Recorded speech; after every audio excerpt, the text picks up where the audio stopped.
Dia punya portion lain macam sampai kena bawa balik take away. Wow. Selamat datang ke Nunas Korea, Korean and Western Signature. Ada pelbagai pilihan menu yang berasaskan ataupun berinspirasikan makanan Korea dan juga ada makanan Western. Korang boleh tengok ada macam-macam dekat sini. Dia ada bagi buku menu so korang boleh pilih ikut selera korang. So kita orang nak try creamy pasta chicken, fish and chip, crispy chicken chop dan kita orang nak cuba cheesy wedges ke chessy wedges.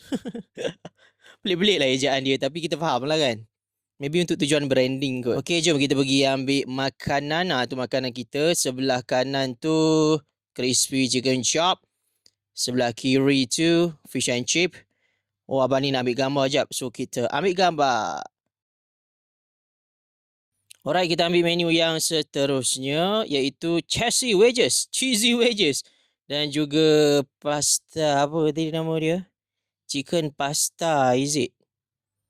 Okey, tapi dapat soalan bonus lah. Awak orang Johor ke? Bukan bang. Bukan bang. Saya bukan orang Johor bang.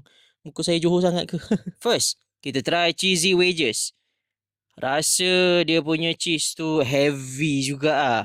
Untuk peminat cheese, korang akan terbeliak biji mata korang. Fish and chip, jom kita try. Dia gunakan ikan perch. salutan dekat isi ikan tu lain daripada yang lain. Seriously sedap.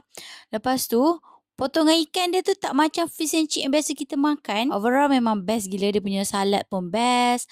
Sos tartar dia pun best. Next, kita nak try crispy chicken chop. Ejaan chicken dia memang macam gitu Dia punya salad memang best. Makan tu memang makan betul macam real salad. Rasa dia sangat ringan dan tapi sedap. Ringan tapi sedap. Dia punya crunchiness untuk ayam tu pun sedap. Ngam-ngam. Dia punya sauce black pepper pun. Fuish. Susah nak cakap. Untuk dia punya fries, dia tak terlalu overcook. Dia crispy di luar, lembut di dalam. Untuk jagung dia pun, bagi aku, okey saja. Rasa jagung lah. Next, kita nak try creamy chicken pasta. Okay, untuk creamy pasta tu, spaghetti creamy pasta pada saya okey. Cuma bila kita gigit capsicum tu dia macam alamak macam tu lah. Cuma macam mungkin boleh tukar kot. Kalau tak ada capsicum tu rasa macam okey.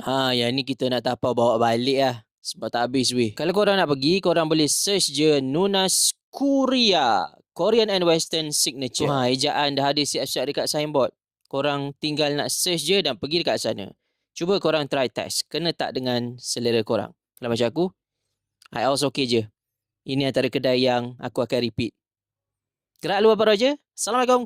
Ciao. Ace Vlog In.